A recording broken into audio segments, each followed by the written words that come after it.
Hi everyone, तो आइए मैं आज आप लोग के साथ ईवीएस डिस्कशन करेंगे। मैंने पिछले क्लास में आप लोग को सीडीपी में बुद्धि पढ़ाए हुए थे। तो बच्चों सबसे पहले ये जान लीजिए, आपके पास अभी अगस्त में, ये तो आप सभी को नोटिफिकेशन में पता चल गया होगा, 20 अगस्त को एग्ज़ाम होगा। जो आपको क्या हो गया है, एक ही दिन एग्ज़ाम होगा, ऑफलाइन एग्ज़ाम होगा। तो आपको एक बात ध्यान रखना है, अब जो होगा सीटेट का पैटर्न चेंज हो गया। अब सीटेट का पैटर्न चेंज, अब सीटेट पास करना भी मुश्किल हो गया। कहेंगे ऐसा क्यों बोल रहे हैं आप? तो इसके पीछे एक लॉजिक है। अगर देखिए ऑनलाइन एग्जाम होती तो क्वेश्चंस जो सेट बनता था 1 महीने लगातार बनता था, तो सिलेबस सीटेट में फिक्स था। तो 1 महीने जो आपका क्वेश्चंस बनता था वो क्या हो जाता था, इजी कहीं ना कहीं पकड़ा जाता था बच्चे को सीडीपी में, मैथ्स में। लेकिन अब जो क्वेश्चंस रहेंगे वो आपको एक ही क्वेश्चंस बनेगा जो पूरा आपको इंडिया में, ठीक है। तो ये हो गया। तब उसके लिए क्या हो जाएगा, तो क्वेश्चंस हार्ड रहेंगे, जितना हो सके मुश्किलें क्वेश्चंस देंगे, ठीक है। इसीलिए आप लोग को अच्छे से पढ़ना होगा। अब सीटेट पास करना भी हुआ मुश्किल, इस पर हम एक वीडियो बनाएंगे जो आप लोग ज़रूर देखिएगा। तो जो नए बने हैं चैनल को सब्सक्राइब कर लीजिए, आपको हर रोज़ क्लास मिलेगा, सीटेट का नोटिफिकेशन मिलेगा। इसी के साथ आपको जो है बीपीएससी टेट का हो या आपको जनरल कंपटीशन का हो, सभी चीज़ का आपका यहाँ पे क्लास मिलेगा, ठीक है। तो चलिए आज हम पेड़ पौधा शुरू करते हैं। पेड़ पौधा यहाँ पर जहाँ से 2 नंबर आप अपना फिक्स कर लीजिए, 2 नंबर पूछेगा ही पूछेगा, ठीक है। तो नोट्स भी आपको मिल जाएगा। इसी के साथ क्वेश्चन प्रैक्टिस एग्जाम से 1 मंथ पहले कराएंगे, ठीक है। अभी थ्योरी चलते हैं हम लोग। तो चलिए यहाँ पर शुरू करते हैं। तो पेड़ पौधा हम लोग पढ़ते हैं। तो पेड़ पौधा में क्या है, कहते हैं वनस्पति विज्ञान का जनक किसको कहते हैं। तो सबसे पहले पूछा जाएगा आपको पेड़ पौधा में क्वेश्चन, सभी क्वेश्चंस का एक जो A to Z पॉइंट है, ठीक है। इसमें एक भी ऐसा नहीं है जो आपके लिए महत्वपूर्ण नहीं है, ठीक है। तो वनस्पति विज्ञान का जनक किसको कहते हैं, थियोफ्रेटस को, ठीक है। तो पहला क्वेश्चन का पॉइंट रखेंगे। पेड़ पौधा को फ्लोरा भी कहते हैं, आपको पूछा जाएगा पेड़ पौधा एक तरह से किस नाम से होता है, फ्लोरा से, ठीक है। तो ये सबसे VVI पॉइंट है, ठीक है, जो क्वेश्चन में पूछा जाता है, इसको आप याद रखेंगे। इसी तरह सारे बात को हम यहाँ पर डिस्कशन करेंगे, आपको ध्यान से पढ़ना है, ज़्यादा देर का वीडियो नहीं रहेगा, ठीक है। तो चलिए हमने दो क्वेश्चन मान लीजिए देख लिए हैं। चलिए अगला टॉपिक देखते हैं, बहुत ही अच्छे समझते जाएंगे। पौधों का प्रकार जो आपको पूछा जाता है भर भर के एग्जाम में, ठीक है। क्या कहता है, पौधों का प्रकार। तो पौधों का प्रकार आकार के आधार पर, ठीक है। क्या है, पौधों का प्रकार आकार, शाक है, झाड़ी है, और क्या है, वृक्ष है, ठीक है। तो शाक में क्या होता है, जिस पेड़ का तना हरा एवं कोमल हो, ठीक है। झाड़ी में क्या होता है, जिस पेड़ का तना भूरा एवं कोमल हो, ठीक है। वृक्ष में क्या होता है, जिस पेड़ का तना काला एवं कठोर हो, ठीक है। तो इस बात को आप ध्यान रखेंगे। कहेंगे शाक में इसमें कौन सा जड़ आएगा, शाक में इसमें कौन सा पेड़ आएगा, झाड़ी में कौन सा पेड़ आएगा, कैसा होगा उसका कोमल तना, ये वगैरह सारा चीज़ पूछा, कुछ भी आपको घुमा के पूछेगा, ठीक है। तो कहेगा जैसे धनिया, घास, पालक, गेहूँ आदि, ठीक है। जैसे धनिया हुआ, घास हुआ, पालक हुआ आदि। तो शाक में क्या हो गया, धनिया हो गया, आपको घास हो गया, पालक हो गया एवं गेहूँ हो गया, ठीक है। जैसे कि देखेंगे आप यहाँ पर कि जिस पेड़ का तना हरा एवं कोमल, तो क्या घास का हरा कोमल होता है, धनिया का भी, पालक का भी हरा हरा तना पाया होता है, ठीक है। और झाड़ी में क्या हो, जिस पेड़ का तना भूरा एवं कोमल हो, जैसे नींबू, झाड़ी, ठीक है। तो नींबू में झकरा टाइप का आता है, झाड़ी, ठीक है। नींबू हुआ, गुलाब हुआ आदि, ठीक है। इसी तरह से वृक्ष में क्या, जिस पेड़ का तना काला एवं कठोर, वृक्ष होता है अमरूद का वृक्ष, कितना कठोर होता है, आपके हाथ से हिलाने से हिलता नहीं रहता है, ठीक है। इसके बाद काला एवं कठोर होता है तो अमरूद का देख लीजिए, आम का देख लीजिए, जामुन देख लीजिए, नीम देख लीजिए, इसी तरह सारा है। तो आपको ये सब समझने में दिक्कत नहीं होनी चाहिए, कि ये सब बेसिक पॉइंट है जो आप गाँव घर में देखते हैं, ठीक है। ईवीएस का मतलब ये होता है कि हमारे आसपास जितनी चीज़ है उसके बारे में हम अध्ययन करते हैं, ठीक है।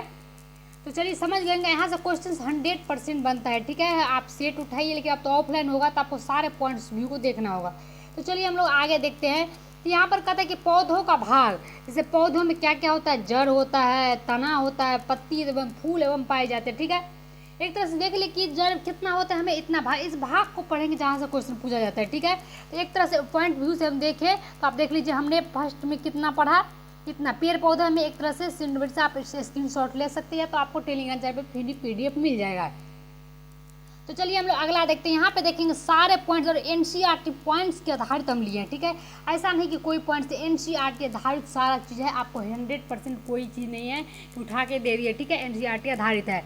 यहाँ पे कहता है कि जड़, कहते हैं जड़ हरे रंग की नहीं होती है, ठीक है। जड़ मिट्टी के मौजूद जल एवं खनिज पदार्थों को अवशोषित करते हैं। जड़ मुख्यतः दो प्रकार का होता है, ठीक है। तो बात सही है कि जो जल में, जो मिट्टी में मौजूद जो जल होता है क्या होता है, खनिज पदार्थों को अवशोषित करता है, ठीक है। ये मतलब एक तरह से कह सकते हैं जड़ होगा, यहाँ पर ये पॉइंट से रॉन्ग है। जड़ मिट्टी में मौजूद जल को, खनिज पदार्थों को अवशोषित करती है, ठीक है। तो चलिए, टाइपिंग में गलती होते रहता है। कहते हैं जड़ मुख्य दो प्रकार के होते हैं, ठीक है। मूसला जड़ और दूसरा क्या होगा आपको, झाखरा जड़। तो मूसला जड़ में क्या होता है, मटर, चना, सरसों, जामुन, आम आदि पाए जाते हैं, ठीक है। पौधे पाए जाते हैं, जैसे कि खाते हैं मूली, गाजर, शलगम, शकरकंद, टोपियोका आदि, ये सब मूसला जड़ में आता है। तो आपको पूछ देगा कि टोपियोका क्या है आपको, तो मूसला जड़, ठीक है। जैसे झकरा जड़ में क्या होता है, गेहूँ, घास, केला, मक्का, गन्ना आदि। ये सब बस एग्जाम्पल आपको याद रखना है, ये सब बेसिक पॉइंट है जो आपको ध्यान में रखना होगा। अब एनसीईआरटी कुछ पॉइंट्स है उसको हम ध्यान देंगे, ठीक है। बहुत ही आपके लिए इंपॉर्टेंस होगा एनसीईआरटी पॉइंट। एनसीईआरटी पॉइंट कहता है कि पत्तियों में जल वाष्प के रूप में जो निकलता है उसे वाष्पोत्सर्जन कहते हैं, ठीक है। क्या है, पत्तियों से जल वाष्प के रूप में जो निकलता है उसे क्या कहते हैं, वाष्पोत्सर्जन, ठीक है। इसके बाद कहते हैं पत्तियों में क्लोरोफिल नामक के एक वर्णक पाया जाता है। तो आपको ये भी पूछ दिया जाएगा डायरेक्ट पॉइंट कि पत्तियों में क्या होता है, तो क्लोरोफिल होता है, ठीक है। जो सूरज की रोशनी से कार्बन डाइऑक्साइड गैस की मदद से भोजन बनाता है। क्या करता है, सूरज की रोशनी से कार्बन डाइऑक्साइड से भोजन, इस प्रक्रिया को प्रकाश संश्लेषण कहते हैं। कितना अच्छा पॉइंट है, ये सब बेसिक पॉइंट है जो आपको पढ़ना होगा। मैंने आपको 8 क्लास तक का ईवीएस करने का अर्थ है कि पहले 6 क्लास तक समेट लेता, लेकिन अब 8 क्लास तक का एनसीईआरटी समेट लिए हम, ठीक है, ठीक है। मतलब एनसीईआरटी 8 क्लास तक आपको समझाया जाएगा, इसमें जितना भी पॉइंट्स रहेगा। अब यहाँ पे मैंने आपको एक रियल फोटो लिया है जिस तरह से आपको समझ में आएगा, जैसे कि फूल और पौधा का प्रजनन अंग। यहाँ पे हमने देख लिया, यहाँ पे मैंने क्या किया, जड़ देख लिया। अब हम फूल देखेंगे, जैसे कि यहाँ पर आप देखेंगे जड़, तना, पत्ती एवं फूल। तो जड़, तना, पत्ती के बारे में पढ़ लिया, अब फूल के बारे में पढ़ेंगे, ठीक है। तो फूल पौधों का प्रजनन अंग होते हैं, ठीक है। फूल पौधों का क्या होता है, प्रजनन अंग। तो ये एक पॉइंट से आपके लिए, इसे आप याद रखेंगे, ठीक है। तो फूलों का भाग, जैसे यहाँ पर देखिए फूलों का भाग है, ठीक है। क्या है आपको फूलों का भाग, ये हो गया आपको पुंग, स्त्री केसर, ये हो गया पुंग केसर, ये हो गया बाह्य दल, ये हो दल पुंज, ठीक है। ये 4 है, ठीक है। ये पत्तियाँ जो हरे रंग का, ये कैसे कैसे होता है ये मैंने आगे लिखा है, बस आपको एक तरह से मान लीजिए आपके पास फूल है, जो यहाँ पर क्या होगा, स्त्री केसर, पुंग केसर, दल पंखुड़ी एवं बाह्य दल पुंज। अब इसका क्या क्या काम है, ये कौन सा भाग है, सो आगे हम लोग पढ़ेंगे, ठीक है। बस आप एक तरह से माइंड मेकअप करके रखिए ताकि आगे आपको अच्छा लगेगा। तो यहाँ फूलों का भाग क्या है, भाग है जो क्या है, बाह्य दल पुंज, ठीक है। बाह्य दल पुंज क्या है, तो यह फूल सबसे बाहरी परत होती है एवं हरे रंग की होती है। ये सबसे बाहरी परत होती है, फूलों को रक्षा प्रदान करती है। तो आपको पूछ दिया जाएगा कि बाह्य दल पुंज जो है इसमें से कौन सी इसकी कार्य है या इसकी कौन सी आपको मतलब भूमिकाएं हैं। तो फूलों क्या करती है, बाहरी परत से हरे रंग की होती है, फूलों की रक्षा करने के लिए ये प्रदान करती है। दलपुंज या पंखुड़िया, तो पंखुड़िया रंगीन होती है, माध्यम से पंखुड़िया कीड़े मकोड़े, तितली, भंवर, पंछियों को आकर्षित करती है। ये पंखुड़िया जो होती है, जैसे पंखुड़िया मतलब कहेंगे आप कौन सी पंखुड़िया है, तो दलपुंज। ये दलपुंज जो होती है इस साइड से वो क्या करती है, कीड़ों मकोड़ों, तितली, पंछियों को आकर्षित करती है अपनी ओर, ठीक है। इसी तरह से वो इस माध्यम से क्या करती है, कीड़ों मकोड़ों को मतलब अपने ओर रंगीन कर लेती है, ठीक है। तो पुंकेसर यह पौधा का नर भाग होता है जिसे परागण कण कहते हैं, ठीक है। परागण होते हैं, ठीक है। ये पुंकेसर क्या होता है, पौधों का नर भाग होता है, स्त्री भाग हो सकता है, एक नर भाग होता है, ठीक है। तो ये परागण होते हैं, ठीक, जिसे परागण होते हैं। जैसे स्त्री केसर, आप चौथा जो इम्पोर्टेंस है, तो स्त्री केसर यह पौधों का मादा भाग होता है, ठीक है। वो नर भाग पुंकेसर हुआ, स्त्री केसर जो क्या है मादा भाग, जहाँ अंडाशय मतलब बीजांड होता है, उसमें जो अंडाशय होता है फूलों का, एक तरह से कह सकते हैं बेबी वाला पार्ट, वो क्या हो जाता है, बीजांड हो जाते हैं। तो ये स्त्री केसर में होता है, ठीक है। समझ गए होंगे, आई होप आप लोगों को समझ में आ रही होगी। सारे पॉइंट्स आपको पूरी तरह से बेसिक है और मैंने मतलब तेज़ी से समझाने का कोशिश भी नहीं करे, जो आपको समझ में आएगा उतना ही मैंने लिया है, ठीक है। नहीं तो पर अगर हम बच्चों को समझाने जाते तो थोड़ा सा तेज़ी से समझाते, क्योंकि बहुत सारे बच्चे क्या होते हैं बोर हो जाते हैं, तो आप स्पीड कर लीजिए जिसको बोरिंग लगता है, ठीक है। फिलहाल के लिए तो हम आपको क्या कर रहे हैं, अच्छे से समझा रहे बेसिक से। एनसीईआरटी पॉइंट ये सभी, इसको आप ध्यान से पढ़ेंगे। तो प्रकाश, पौधों में प्रकाश संश्लेषण से भोजन बनाया जाता है, ठीक है। इसको आप याद कर लेंगे, A to Z पॉइंट याद कर लेंगे, आपके लिए बहुत ही इंपॉर्टेंस है।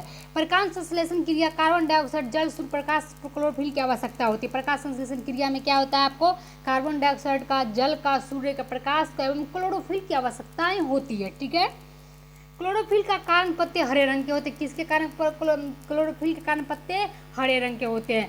पौधे ऑक्सीजन वो कार्बन डाइऑक्साइड दोनों को निष्कासन करते हैं। पौधे ऑक्सीजन वो कार्बन डाइऑक्साइड दोनों को निष्कासन करते हैं। समझ गए? तो ये आप लोग को सारे बेसिक पॉइंट्स हो गए, ठीक है।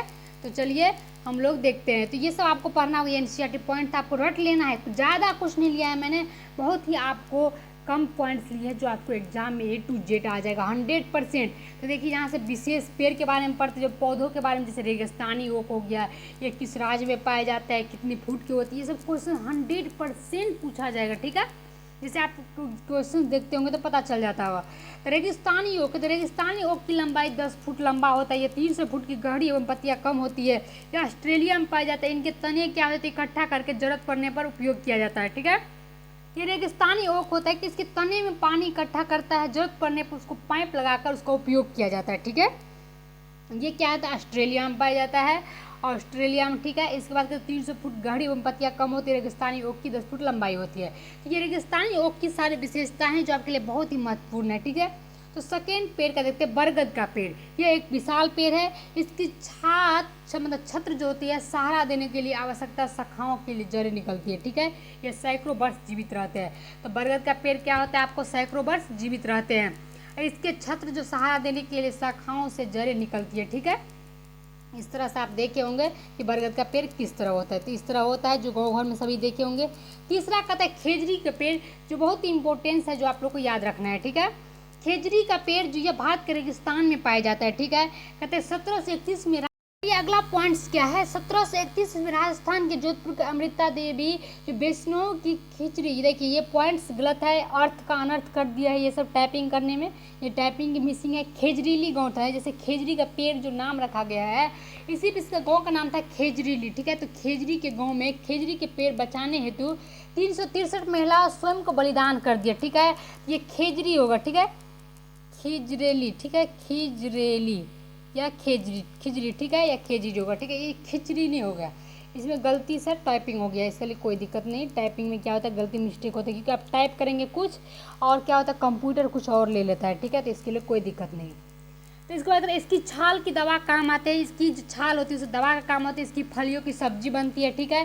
तो ये हो गया आपकी पेड़, खेजड़ी पेड़ का फिगर इस तरह हो गया, ठीक है। आपको याद है कि फिगर इसलिए दिया था कि आपको ध्यान से नहीं उतरेगा, ठीक है। तो इसको याद रख लेंगे आप लोग, बहुत इंपॉर्टेंस है। चौथा क्या है, निपेंथ, क्या कहते हैं, निपेंथिस या घटपर्णी, ठीक है। ये इस तरह होता है, जैसे देखिए एक तरह से, इस तरह से इसका फिगर है, आप यहाँ पर देख सकते हैं। ये एक कीट भक्षी खाने वाला पौधा है। कीट भक्षी मतलब कीटों का भक्षण करता है, खाता है, ठीक है। ये पौधे लंबे घड़े जैसे होते हैं, देखिए लंबे घड़े जैसे है, एकदम आकार इसका घड़े जैसे ऐसे लंबे करके है, ठीक है, ऐसे लंबे करके घड़े जैसा है, ठीक है। और इसकी पत्ती नुमा जो ढक्कन लगा रहता है, इसका देखिए ऊपर से पत्ती नुमा है जो ढक्कन टाइप का ऐसे करके लगा हुआ है, ठीक है, ढक्कन लगा होता है। इंडोनेशिया, ऑस्ट्रेलिया, भारत के मेघालय में पाया जाता है। ये कहाँ पाया जाता है, इंडोनेशिया, ऑस्ट्रेलिया और भारत के मेघालय में पाया जाता है। तो ये आपको पूछा जाएगा, ठीक है। ये बहुत ही इंपॉर्टेंट सारे पॉइंट्स एनसीईआरटी आधारित, सारे एनसीईआरटी आधारित है, ठीक है। तो आप समझ गए होंगे ये क्या है, कीटभक्षी पौधा है, ये कहाँ कहाँ पाए जाते हैं और ये किस तरह से लंबे आकार पतिनुमा होता है, ये किस लिए होता है, ठीक है। तो चलिए हम लोग देख लेते हैं अगला पॉइंट्स क्या है, पाँचवा कहते हैं क्रोटोन पौधा, ठीक है, क्रोटन पौधे, ठीक है। ये पौधे जमीन के बारे में उसकी दशा को बता देते हैं, ठीक है। ये पौधा देखिए आपको लगा हुआ है फिगर यहाँ पे, ये पौधा होता है कि जमीन को दशा को बता देता है, एक तरह से कह सकते हैं दिशा को, ठीक है। जैसे कि जैसे इनकी पत्तियां सूखने लगती है तो पता चल जाता है कि मिट्टी सूख रही, जल की आवश्यकताएं होती है, ठीक है। इसकी पत्तियां मुरझाने लगे तो समझ जाइए कि जल की कमी हो गई है, इसीलिए क्या हो गया, वहाँ पे आपको जल की जरूरत है। इसका यही विशेषता था, आपको बस इतना पूछा जाएगा। 6 नंबर का था पीपल। ये एक विशाल पेड़ है, 24 घंटे ऑक्सीजन देते हैं। पीपल बहुत ही आपको लाभदायक पेड़ है, जो आप लोग लगाया कीजिए। आप तो काटने पे तुले हैं सभी, क्या कि गांव घर में भी क्या होने लगा है, शहरों के तरह पेड़ पौधे काट काट के सभी जगह घर बना रहे हैं, जो कि कोई काम का नहीं है, ठीक है। एक तरह से आप महसूस करेंगे तो घर परिवार जो होता है वो जितना सुखमय आपको पहले जीवन में था वो अब नहीं रहा है। तो ये सब सभी चीज संतुलन बिगड़ रही है, तो इसके आप संतुलन बनाए रखेंगे तो आपको फायदा करेंगे, ठीक है। ये कहता है ये 24 घंटे ऑक्सीजन देता है, इसको बोधि वृक्ष भी कहते हैं। इसको क्या कहते हैं? बोधि वृक्ष। इसकी पेड़ नीचे गौतम बुद्ध का ज्ञान प्राप्त किया था, ठीक है। तो इसके ये इतने 3 जो मुख्य पॉइंट था जो मैंने यहाँ पे डिस्कशन कर दिया है, ठीक है। बहुत ही बेस्ट है, एक भी चीज़ सारी चीज़ का निचोड़ है आप लोगों के पास। ऐसे पढ़ेंगे तो आपको समझ में नहीं आएगा। तुलसी क्या होता है? ये दवा बनाने में काम आती है, ठीक है। तुलसी की जो दवा बनाने में काम है तो सभी जानते हैं कितना महत्वपूर्ण है। अमरबेल क्या होता है? एक अमरबेल एक परजीवी पौधा है। यही सब है मुख्य पॉइंट जो आपके लिए है, ठीक है। सरसों के इसके साग एवं बीजों का तेल प्राप्त होता है। तो इसी तरह एक जो पेड़ था जो आपको 9 नंबर तक पेड़ था जो आपको क्या हो गया, जो मुख्य पॉइंट था जो पूछा जाता है सीटेट में, ठीक है। इतना पूछता भी नहीं, लेकिन मैंने थोड़ा बाहर दिया है, मतलब 7-8 क्लास को भी ले लिया ताकि आप लोग को दिक्कत ना हो। कहते सिंचाई विधि जो पूछा जाता है आपको, सिंचाई पीवीसी पाइपलाइन खेत में लगाकर बिना बर्बाद किए बूंद बूंद करके पानी दिया जाता है। इसमें क्या होता है बच्चों, जैसे कि ये मान लीजिए खेत है, ठीक है। तो यहाँ फसल लगा हुआ है तो पाइप यहाँ पे लगाएगा, ठीक है। और पाइप से क्या होगा, इस तरह से बना होता है नाला कि आपको पेड़ के जड़े में जाएगा, ठीक है, बूंद बूंद करके, ठीक है। ऐसा नहीं आपको कि कहीं पे दे दिया पूरा खेत पट गया और पानी का बर्बादी हो गया और क्या हो गया, जड़ का जितना काम था उतना नहीं हुआ, ठीक है।